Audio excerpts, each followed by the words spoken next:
Hello everyone, welcome back to the Grow Your Future podcast. I am your host, Zah Azmi, and we are joined again by the bearded accountant, Sam Eljerban. You know what you're like? What? You know those guys who make knefe, those bearded guys who make knefe?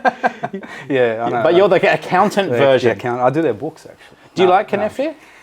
It's not bad. It's not bad. Very sweet. You can't have a lot of it, can you? You know what it is? Sugar. No, but like there's a lot of sugar in it, but the actual stuff, isn't it cheese or something? It's cheese. So Arab desserts, they're all fucking made from cheese. And sugar. And sugar, that's it. Cheese and sugar. And that rose water syrup, they just fucking drown it in. So wow, can't be good for you. That's why we don't last long. We die at 60 years old. You live fast, die young. Consume too much sugar and you die at 60, man. That's the Arabs. That's us. Well, hopefully your property outlasts your life. I don't more than 60 years old. You know, the way I think of it, I shouldn't really invest for the future because I won't last long. I should just enjoy it now. Instant gratification. Go against everything. Go against it, man. Forget about all the podcasts we have made. It's good to be back, Sam. Yes. It's good to be back because a lot's happened in the last 6 months, and we apologise to our viewers and listeners for being absent for the last 6 months. We've had a lot on our plate. The property market has been going gangbusters. We've never seen it like this before, and the reason why we haven't been doing the podcast is because we've been just so busy servicing clients. But now, things are starting to calm down a little bit. There's a lot of fear in the market. There's a lot of uncertainty. A lot of people don't know what's going to happen. So we thought it would be fitting to get back on the podcast.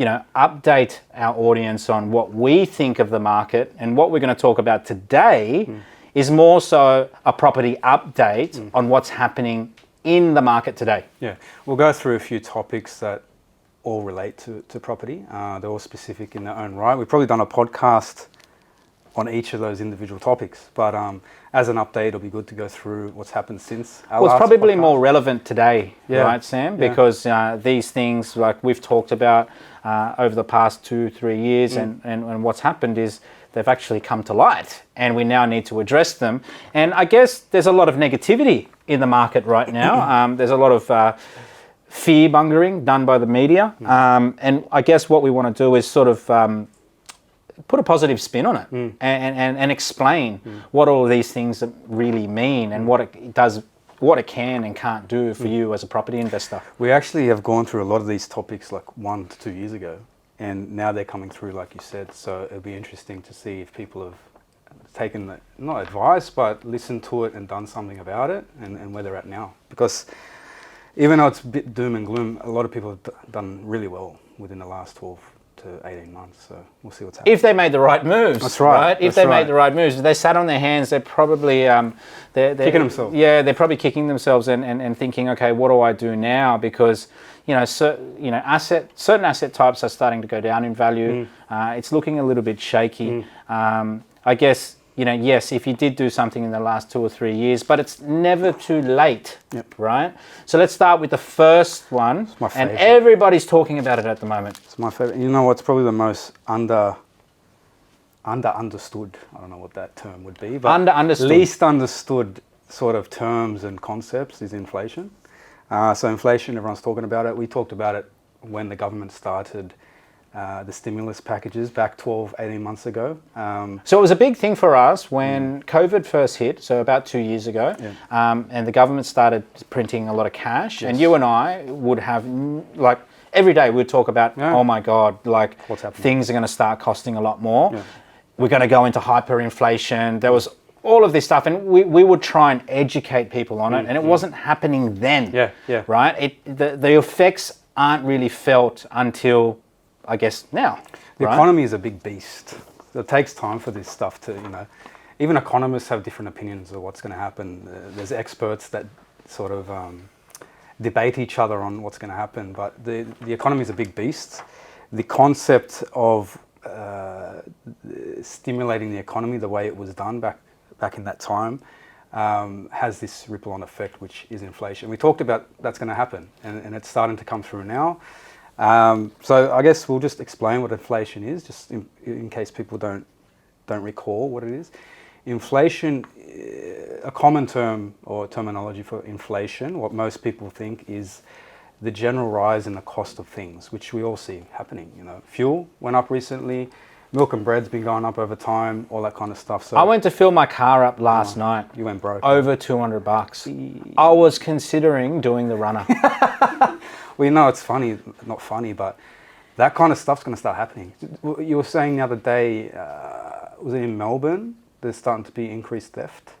Yes, crime has increased in the more affluent suburbs of Melbourne, which is very scary, because now people are starting to, you know, I guess not wear their jewelry out. Yeah. Women are not wearing the designer stuff out anymore because they're just going to get robbed, right? And life is becoming hard because the cost of living is so expensive now, from petrol to groceries to anything, right? Everything's gone up in price. Wages haven't really moved. So what's happening is life's getting really, really hard for those are stuck in really bad spots. And when you're in a bad spot and you just need to survive, crime increases. Yeah. And it's unfortunate that we have gotten to this point, but LA, New York, their crime rate has gone through the roof. And it's all because of, well, it's not all because, there's other things involved like drugs and all of that sort of thing, but a lot of it has to do with people not earning enough money. Things going up in price.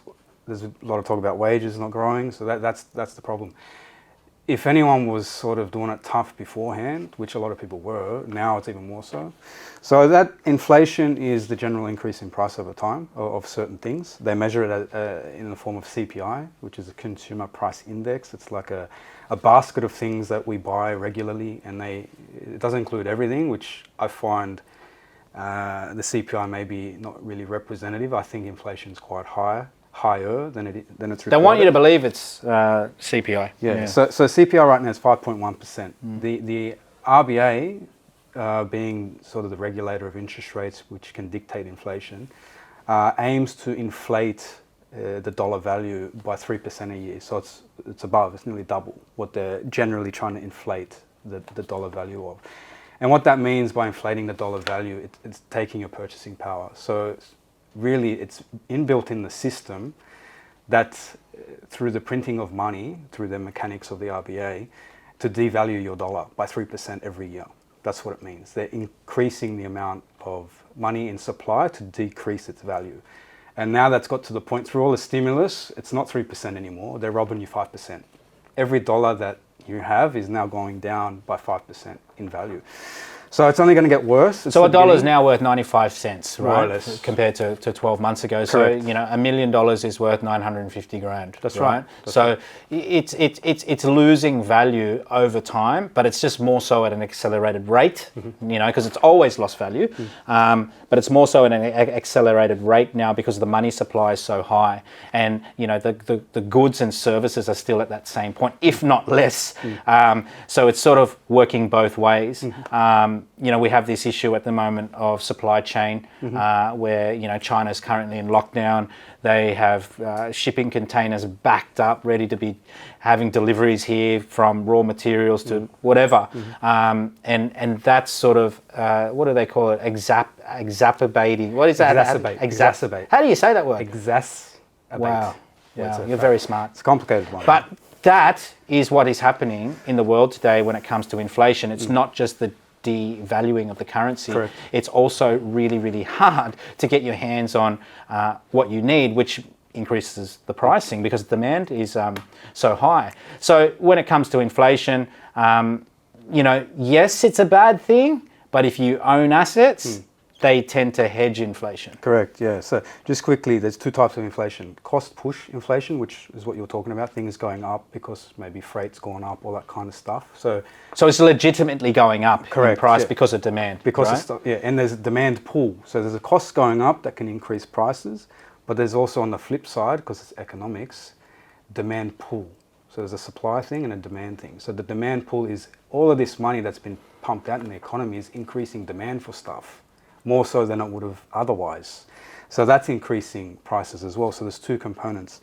The guys that regulate the inflation, really, so the people we have to look at to go, what the hell is happening, is the government and the Reserve Bank. They have the levers. They are the levers in the economy to help regulate it. And really what's funny now is that you have the government still stimulating the economy. So we'll get to it later, they're doing some first home buyer schemes in the property market specifically. But also they're doing the wage rise. You know, Labor wants to increase wages, which I guess is a good thing, but that has an inflationary impact because it's a cost. More money. There's more money in the economy. But then you have the RBA that's increasing the rates on debt. So they're sort of, if we're saying rowing in the same direction, they're not. So it's going to be interesting to see what happens. They're sort of fighting each other, it seems. But they are the two levers. It's contradictory, isn't it? Yeah, the government and the RBA dictate the level of inflation. And it seems like, you know, the RBA don't really care about house prices. We're talking about property. They care about the economy. The economy. Yeah. So, you know, time will tell what happens moving forward. But yeah, high inflation's here. It's going to probably continue. It doesn't change. Because we talked about how long it took to come into play, think about how long it will take to get out of the system. So it's going to be here for a while, right? And what can our viewers and listeners do, Sam, to hedge inflation? What's the best thing that they can do? Get out of money. So if we solely just look at money as its purpose, it's tools of exchange. I can buy the watch with it, I can buy clothes, I can transactions in an economy. That's all it's for. So if we think in that basic concept, then really I should only have, if in business we call it the float, just to cash reserve, keep us afloat for the day, you know, give change. Apart from that, you know, in your life, have what you need, your backup supply of cash. People will say 3 to 6 months of expenses is a backup. Other than that, you don't really want to hold money because it's going down in value. So that means investing it. We personally and practically like property because of what it does for us, but it's just a matter of getting out of cash. And also, I guess, just to finish on inflation, where it really does ultimately end up is in rents. Yeah. Right. So if you own an investment property, then you're hedging against inflation because those rents will probably increase in line with inflation, and then you can sort of you've got that dictation of getting that cash flow. So I think a lot of people need to convert that cash into property, but property that cash flows, right? Yeah. So we'll talk more about rents moving on. But the second point which you touched on was the interest rates. Yeah. Right. They're starting to be raised. The RBA are starting to sort of put their foot down on trying to clamp down on inflation. They're trying to increase the cost of money. So, for example, if you're, we were getting interest rates at around 2% before. Now they're nearing 4%. It's almost double, isn't it? Yeah. So they're coming into play now, the higher interest rates. What that means, generally speaking, if low interest rates that we've had for quite some time are there to stimulate growth, when they raise them, it's to curb growth, right? So they're trying to restrict the supply of money or who can borrow money to turn down growth. So really what's happened is we've had a lot of cheap money for a long time. A lot of people have used that. They've probably abused that. And the powers that be, government, RBA, are like, hang on, what's going on? It's getting out of control. Because what they want to do, they want a consistent sort of growth pattern. They don't want up and downs, because when you go up too high, what happens generally is you go down quite hard. So they're trying to regulate it. I think this is, depending who you talk to, like economists. I can't even fucking talk now. I consider myself as a bit of an economist, Sam. Well, you have an opinion on the economy. Yeah, and I think these rates will go up for the next 12 to 18 months, and then people will just stop spending money and they'll have to drop them again. Yeah, and I think we may go into negative interest rates eventually to really stimulate spending. And I think this next 12 to 18 months is really just there to show the people that, hey, we're doing something about this inflation. Yeah. But really, at the end of the day, they want people to be spending money. It's a token gesture. Yeah. It's a token, like you said, to say, hey, we're doing something. We're helping out first-time buyers. We're making it a little bit more affordable. And then it's that 18-month window. They're going to go, okay, afterwards, drop interest rates again, get people spending, and they can always say, hey, we did this for you. That's right. You missed your chance. Now we're going off on another boom. If you look at graphs of growth, they're usually like upward trend and then plateau. they don't generally go down too much, and then they'll go up again. So it's always on this. And if they do go down, they don't want it to go down for very long, right? And we're talking about the market here and the economy. Like, it's not in their best interest for the economy to go down, right? They really want growth. And this is why they call inflation the silent tax, right? Because they want it to inflate in value, because they need that for people to spend money. If we're all losing money in our homes and we're losing money in stocks and all of that sort of thing, people stop spending money, and the world doesn't operate properly. Doesn't move. So it might be only a little bit of short-term pain, and sometimes people can't go through 12 months or 18 months of short-term pain. But reality tells us that we have to go through it. It's only natural. Some people are going to get priced out. It's sad. It's going to happen. A lot of people aren't going to be able to afford their mortgages and all of that sort of thing. But the thing is, those people probably shouldn't have had mortgages in the first place, because if you're not prepared for times like this, you probably shouldn't have a mortgage. That's and right. You're probably better off being a renter. That's right. It's going to be interesting because all of that 2%, remember the 2% deposit loans? Yes. The previous government doing 5% deposit loans. All of those people really,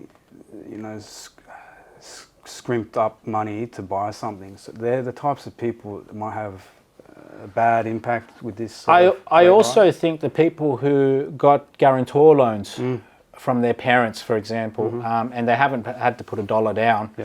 They might have paid stamp duty or something like that. It's been an easy ride for them. They haven't had to come up with that discipline to save that deposit. So I think those people are really going to suffer because they've never been in an interest rate environment like this before. They've only known the twos, right? They don't know what 4, 5, 6, 7% feels like. Like, I know what that feels like. So I've always hedged myself with cash flowing properties that can support themselves even with interest rate rises. So I guess that will move into our third point. Well, let's put a positive spin on that, right? Let's put a positive, because we have to. Like, we don't want people to feel like they can't get into the market or they can't no longer invest. What we need to tell them is that where the opportunity lies is really in the next 12 to 18 months, because there's going to be less buyer competition. Prices are probably going to be maybe a little bit more subdued. And that is the time where you want to buy, because when it lifts off again, like, you don't want to buy when it's like at the top. You want to buy where it's settled down a bit. You've got a bit more choice in stock. And I truly believe that's what's going to happen over the next 12, 18 months. We've seen it with the inquiry level. We are going to have more choice, which in the last 12, 24 months, it's been hard, right? It's really been hard to find really good assets. There's been a real shortage of them. So now's the time to, maybe it is buying the home. You've been thinking about it for a while. Maybe it is buying that investment, but now analysing the cash flow position a lot more than, say, the capital growth position.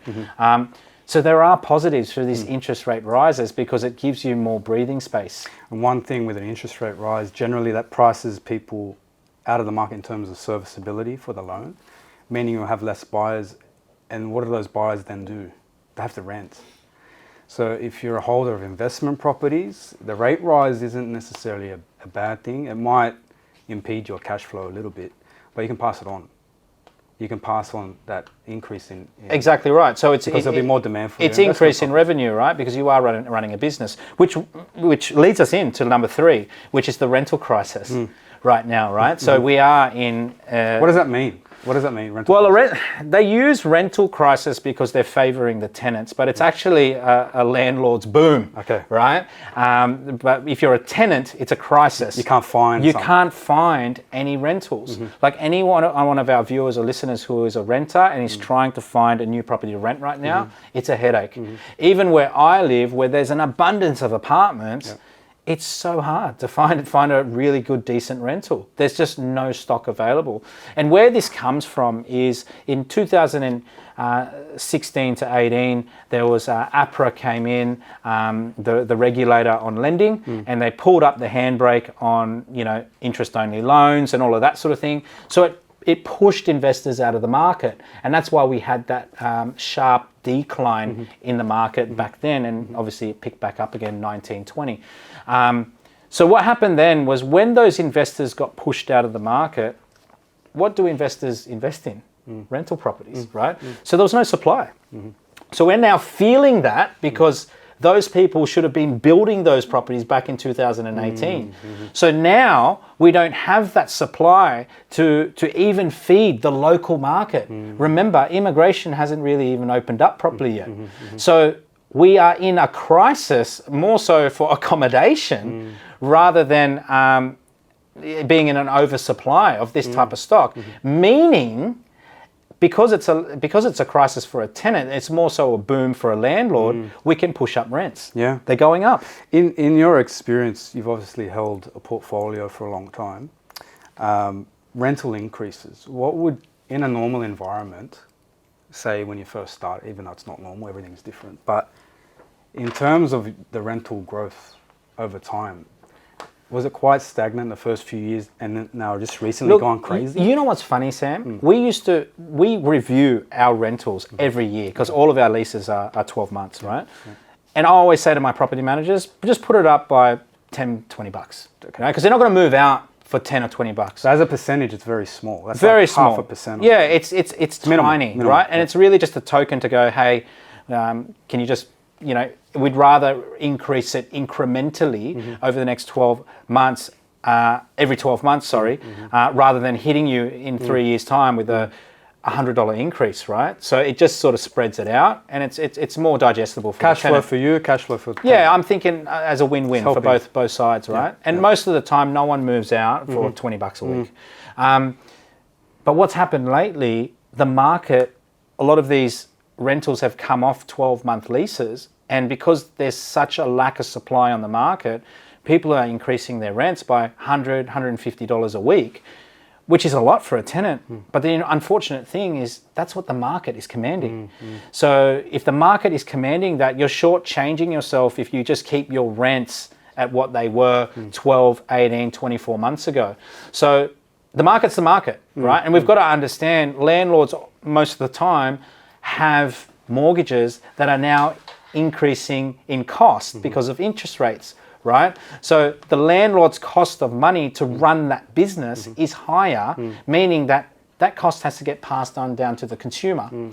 It's no different to my hair salon where hair extensions have gone up in price by 20, 30 bucks per packet. I have to then pass that cost on to the client. So it's the same as tenants. And it's unfortunate, but it's like everything, right? You go to the supermarket now and asparagus is through the roof, right? Like everything is costing more. Petrol is literally double the price since, compared to 2-3 years ago. So we need to remember that rental properties, they're run as a business.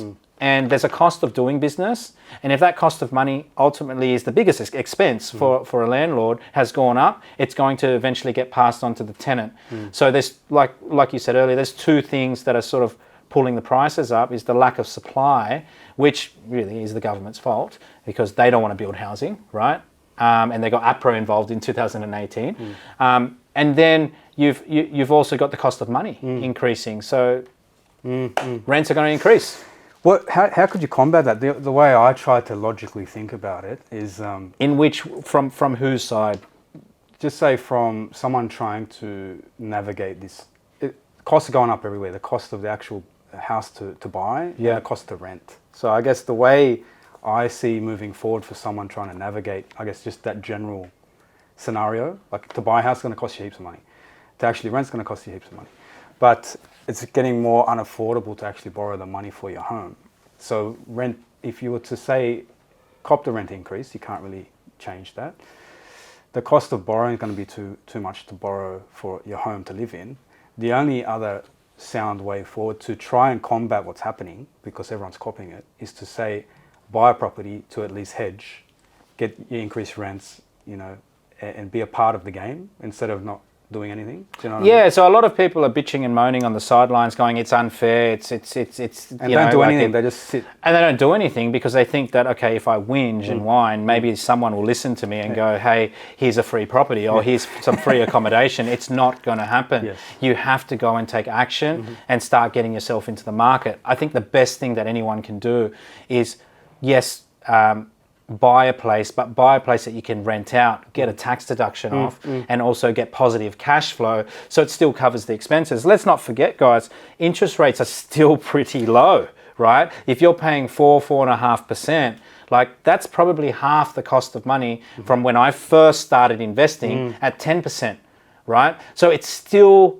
historically low, but it is high in this current environment. So what's going to happen is it can't go higher than 4 or 5%. It just can't. It will cripple the economy. So people have to get that out of their heads, that because they say that the RBA is going to raise rates 8 or 9 times. What they don't realize is out of those 8 or 9 times, they're very minimal increases. And that's actually a good thing, because the RBA are not going to go, it's going to go from 3% to 6%. They're going to go when we're incrementally going to increase it. Now, remember, the RBA and the government do not want to cripple the economy.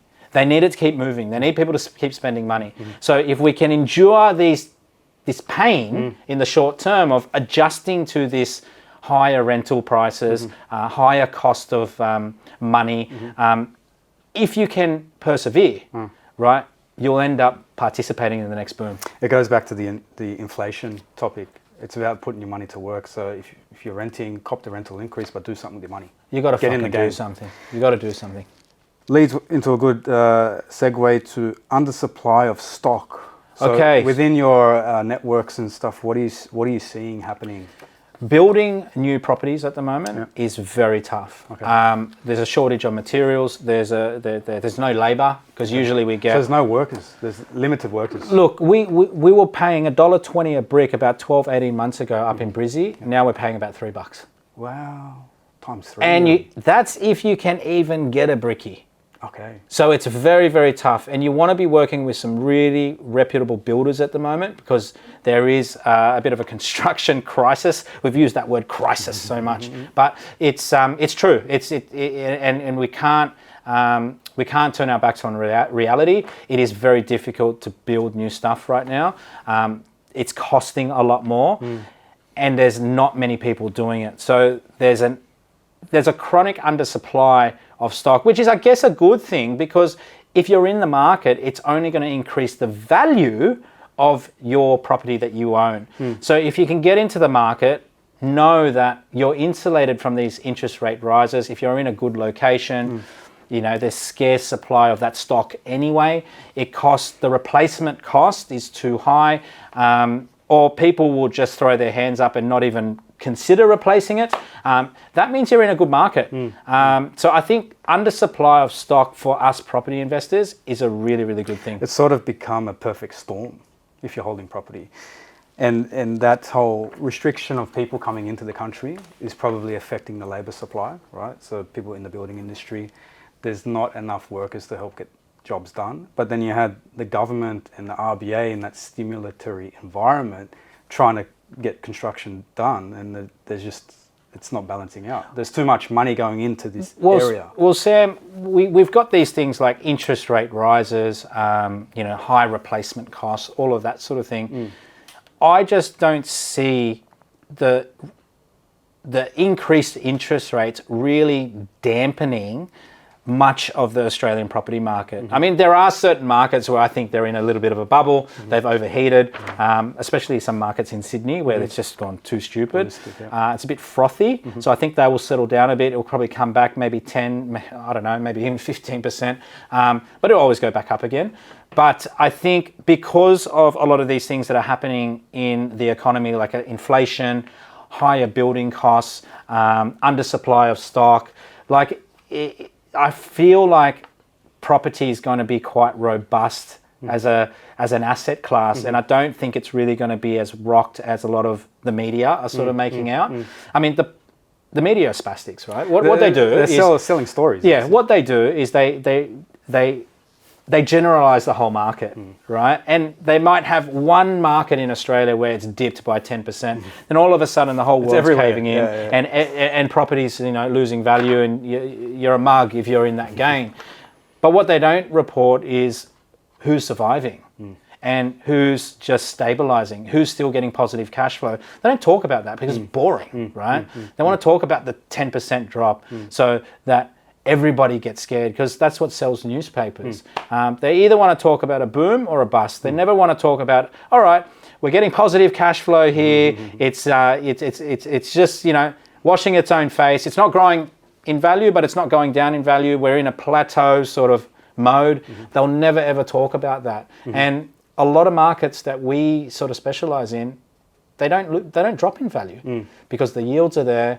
There's scarce supply of stock. Replacement costs are too high. The fundamentals, you know. So what you're going to find really is moving forward with this interest rate raised environment, undersupply of stock. You know, you're going to find where people have made a good decision, where they made a bad decision. So, you know, if you've ticked the boxes, which we go through when you're identifying a property, you'll be fine. Even if rates go up and, you know, there's less demand, people are still going to want to live where you've bought. Yeah. So it's still going to be And you want to buy in a period like now where there is fear in the market, because then you get a chance to put your foot down on something that's really, really good, right? Yeah. We've found in the last 6 months, part of the reason why we haven't done the podcast is because it has been so difficult to put our foot down on really, really good stock. We had to really just put 100% of our time into acquisitions because we were fighting, like literally, we were punching on with people to get blocks, right? And it's just been mayhem.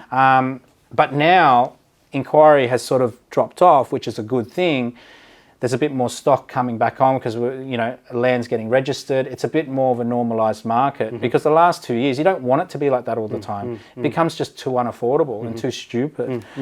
Let's move on. Number 5, apartment versus house price gap. Okay. So in Australian history, the gap has never been bigger between apartments and houses.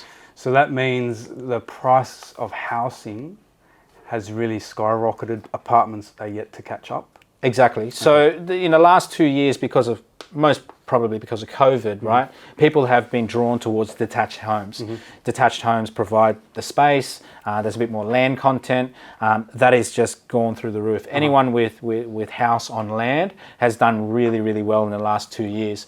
But what that's done is people have, I guess, flocked away from apartments, more so probably because of the major cities, the smaller floor plans. People, they're not as desirable, especially when you're in lockdown. It's been tough, but sort of we're past that now. People are coming back to the cities. People are accepting that apartments are probably their only way in to the property market. So the opportunity now lies in buying apartments because they are now going to be very, very sought after. So for example, in Brisbane, there was a big apartment oversupply back in 2015, 2016.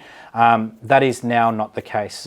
And that was only like 5 years ago, right? So now they're in an undersupply, even in places like Brisbane, where they can't get enough apartment stock.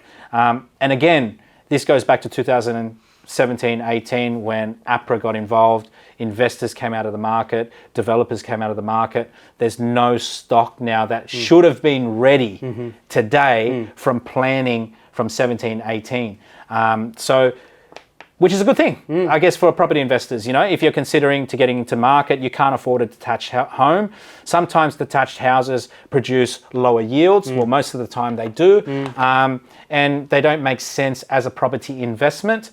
And your only way forward is to get into the market via an apartment. I think it's a great opportunity. I think, it's moving into that space where really you're not buying an apartment for the cap growth. But in this environment, if people can't afford the housing in that suburb, they're going to buy the apartment, which will create demand and potentially give you accelerated growth than you would have otherwise seen. Yeah. So you'll get the advantage of the higher rents, but potential capital growth. So it sounds like a really good opportunity. Look, I think capital growth it's very one-dimensional to look at property growth as just capital growth. I think everybody goes, hey, my property's gone up from 800 grand to $1 million in 12 months, right? That's great, but there are other ways to earn money. That's through tax breaks and also cash flow, rental income. And I think people forget about that. And I reckon what people need to do over the next 12, 18 months is not focus on capital growth anymore. That'll come later by holding the property for a very long time. What people should do is focus on cash flow, so their rental income, it's positively geared, so it's covering all of their expenses, and also by getting a massive tax break. Like, you'll make a lot more money if you focus on those things over the next 18 months. Because if you focus on capital growth, I don't think it's going to be there. Right, we're going into a very flat market, and you need to understand this is a buy and hold strategy for the next 10, 20, 30, 40 years. Yeah. You'll get capital growth eventually. So you're talking about long-term thinking. Get Of in course. and be long-term about whatever you're doing. I think people think about what's happening in the next 12 months, and they don't realize this strategy is buy and hold forever. You're not going to sell the property. No, so even if your property goes down by 10, 20%, everyone's going, oh, I'll be in negative equity. Who gives a fuck, right? Like, you're holding it forever. It doesn't matter. Over the long term, right, say you hold a property for 40 years, it's probably grown by 400%. You're not going to worry about the blips in between. That's right. Moving on. Number 6. Migration. Very good points when talking about property. I reckon we can break it down into two components of migration. You've got internal or interstate, and you've got international. I find, from what I've seen and what I've read, international is not really here yet. That impact is we're still quite cut off, I would say, from accepting migrants.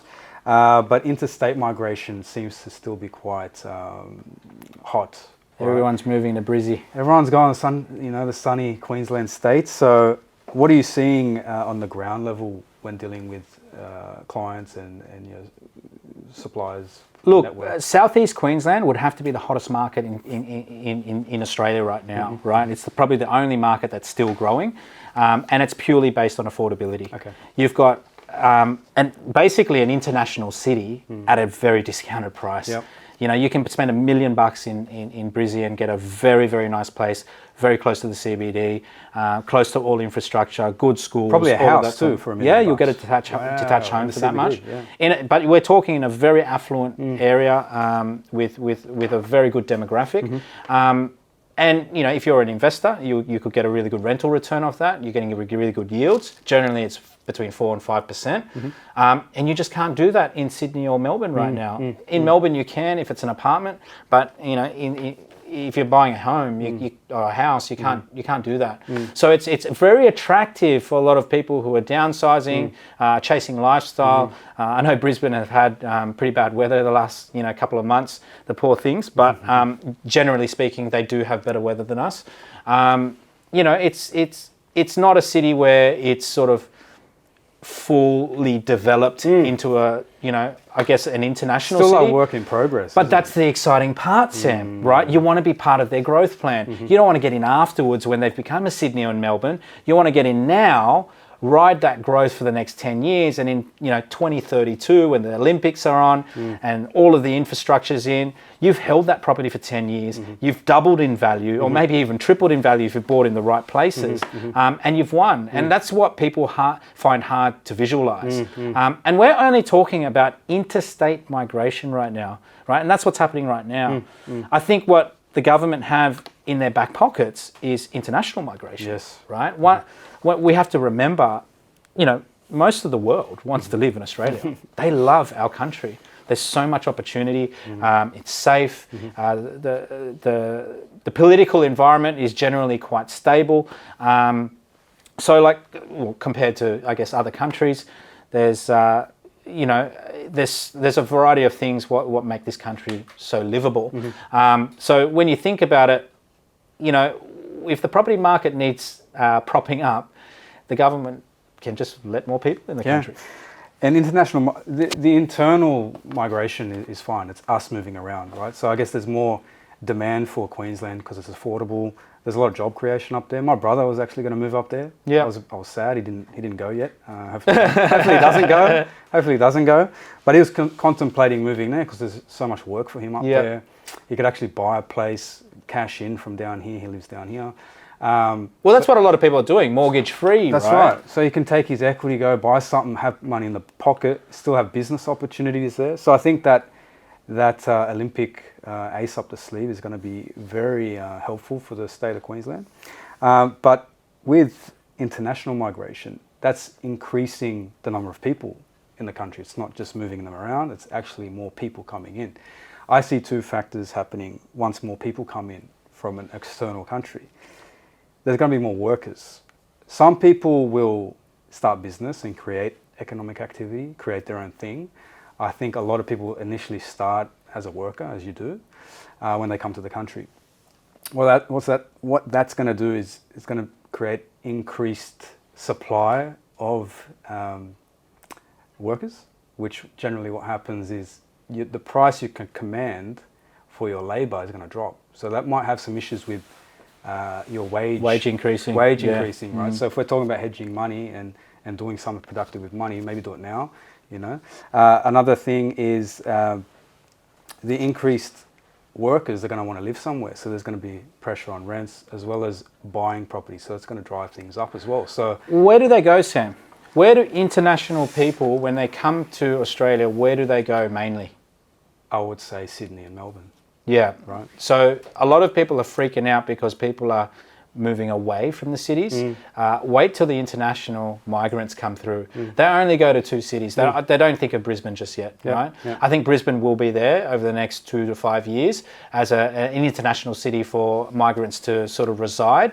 But where they're going to get most of their opportunity, or where they think they're going to get most of the opportunity, is generally in the cities of Sydney and Melbourne. So a lot of that stock will get gobbled up. Then they'll move to the regional areas. They'll move to places like Brisbane, where there's already an undersupply of stock. So it's going to put price pressure on assets as residential assets, which means higher rents that landlords can charge, capital growth because demand is going to surge. So like you said, Sam, now's the time. It's good as any. Well, we're only experiencing the growth from internal sort of players, right? Us, we're fueling this growth. But once new people come in with money, they want to do stuff, they want to buy stuff, it's going to be a lot more competitive, a lot more demand. Which is a good thing. More. This is a good thing, right? This is all good stuff because it's just going to push up prices. Let's keep moving. 7, government stimulus. We touched on this earlier. Yep. Money supply. Very important factor. Government has a vested interest in the economy going well, in price growth. It keeps us happy, it keeps us spending. They make money too. So when you sell a property, if you sell it, we don't recommend it, but when you sell a property, or say developers sell property, they have to pay tax. So government wants profit, they want tax. States as well and councils get money through property price increases, right? So they have a vested interest in the market performing. As well, you've got construction, you know, the government is spending money on infrastructure that creates jobs, and you've got banks lending money for this purpose. The whole thing is intertwined, it's massive. So as a market, it's got a lot of players in it, and the government is still continuing to stimulate the economy. They got just the latest first home buyer scheme. So Labor got in? They got in, Liberals were going to do it as well, but you can tell by both parties having this idea to stimulate first home buyer, you know, demand for property. They want prices to go up. They want demand for property. So they're not going to let that wane. They want it to keep going up. It's not in their best interest to say, okay, let's now discount all properties and make them cheaper so first home buyers can get into the market. Really, at the end of the day, yes, first home buyers are important, but they're not as important as the whole economy. Yep. And as much as a lot of people want that not to be the truth, the government really, essentially, does not give a fuck about you, right? They care about the economy more because that's what's going to keep the world going round, right? So what they have done with this first home buyers grant is they essentially are now going to take an equity stake in, and I think there's only limited spots available, and I'm not too sure how they're going to do it, but it just goes to show that with their plan of taking, I think it's 40% equity stake in your property, and then obviously out of that growth, say 100% of that growth, 40% is then, you know, due to the government upon selling. It just goes to show if the government are willing to go into partnership with you in your property that you live in, you should have very good confidence in the Australian property market, because the government cannot let that fail. If they put 40% of the value in and that property goes down in value by, say, 30%, they're really at a big loss. So that tells me that the government have very, very high interest in making the property market keep moving forward. And a good point, I just thought about it in a reverse way. What is the government doing? You pay tax I pay tax. Everyone nearly pays tax here, right? Who's watching. They're going to use our taxpayer money to help people invest in their future, invest in property, buy their home, but it's an investment in their life and their retirement, blah, blah, blah. So they're already using our tax money for someone else to invest in property, so why not do it yourself? Yeah, and get some of that tax back. Do it yourself, yeah. And get some of that tax back. So you're already, that's a really good point. You're already investing in someone else's property. You're not getting a return off it, but you're sort of gifting it to them. That's a very good point, Sam. So good way of looking at it. Number 8, returns. Returns, okay. We talk about property. I guess we can talk about returns. All assets. Well, money needs to find a home, doesn't it? It needs to go somewhere. So there's a lot of fear in the market at the moment, and people are going, I can't put it into crypto. I can't put it into commodities. I can't put it into stocks. What do I put it into? What do I put it into? There's still that dilemma of having to put it into something. The issue we've got with property is that if you leverage to get into something and you go backwards, you can lose, right? But if your strategy is to buy and hold, and you're getting a 4 to 5% rental return, your expenses are covered. So what if it doesn't go up in value? Correct. It's positive cash flow. It pays itself off, or it pays for itself, right? And eventually it will go up in value. I had a very good mentor earlier on when I started accounting, and this is more from a share point of view. He was accumulating shares over time. But what he said is, you only lose when you sell, or you only realize a loss when you sell, and the aim isn't to sell. So you're trying to ride the wave. So he never sold. He was always in shares, CBA shares. When they'd plummet, he'd buy. When they'd go up, he'd ride the wave, and then they'd go down, he'd buy. So he was never selling. So he's not realizing losses. So markets fluctuate. It's always they've got this thing in crypto, what they call HODL, hold on for dear life. Oh, I've never heard HODL they call it, hold on for dear life. Yeah. And it's very relevant to crypto because crypto is so volatile, right? Like you want to neck yourself every time it crashes. But it's the same with property. Yeah. Hold on for dear life. Like people are coming to me now going, oh, I think I'm going to sell my property because I think it's going to go down. It's like, why? Just hold it, ride it out for the next 12, 18 months. It'll go back up again. Right? As long as it's positive cash flow, it's not killing you, you're not pressed to sell it, don't sell. Don't ever sell. You don't have to. Number 9. Strongest performing market. Where is it? Brisbane, Southeast Queensland. It is hardcore. Like you cannot get stock. Land registrations have blown out till 12, 18 months away. You can't get a builder. If you own assets in Southeast Queensland over the next 10 years, I'll guarantee you'll make money. So we're still aiming to get in if we can. It's just super hard. Look, super hard. It's hard, but it's possible. It can be done. And you can still find value. That's the beautiful thing. You can still get house and land for $750 grand. You can still get a 5% rental return, which is awesome, right? Massive tax break. And we're talking really, really good quality homes, right? In great locations, maybe 20, 30 minutes from the Brisbane CBD. You can't do that in Sydney or Melbourne. We have to remember, Brisbane is the next Melbourne. So Sydney's first. Melbourne runs about 6-7 years behind Sydney. And then you've got Brisbane, which is probably about 10 years behind, right? So what we've got to remember is we want to get in early so we can get value. Like I wish I bought more houses in Melbourne 10, 15 years ago because it was affordable, right? Probably not even affordable in Sydney, but at least it was affordable in Melbourne. But I missed that boat. Your next chance is in Brisbane. It is the best market in Australia. Even with Sydney and Melbourne, I think they said that they've had negative growth in the last month or quarter, or whatever it is. Brisbane has been in front. So that's the boat you want to catch. But again, it's on fire, and be careful. I guess be careful, don't overpay. Speak to professionals about, trusted professionals about what you're selecting as an asset. Make sure it's got positive cash flow. Watch who you're getting it built by, all of those sort of things. There's a lot of things happening in the market at the moment. You want people in the game, in the industry, on the ground, doing it themselves. Don't just go on realestate.com and give it a crack. It's very, very dangerous. And that's why you have a business, because you know what to do. Of course, of course. So if you need help, come and talk to us. All right, finishing off, projections moving forward. I reckon it's still going to be strong. As you said, Queensland seems to be the place to be. If you can get in and get in well. Property in general over time is an asset that increases over time. There's other reasons to do it, hedge inflation, get some tax breaks, so it's not just one-dimensional for chasing growth. And yeah, properties, it's bricks and mortar. It's the safest thing in investing. So well, the strategy is always long-term, Sam, and I think people focus on the next 12 months, even 2 years, and they get put off by what the news is saying, and the media fuck everything. Yeah. Do you know what I mean? They really throw you off, and they can even throw me off at times, right? Because they analyze growth, for example, in monthly increments, and it just doesn't make sense when property is meant to be like a 30-40 year plan. So why are we looking at 1 month out of the year?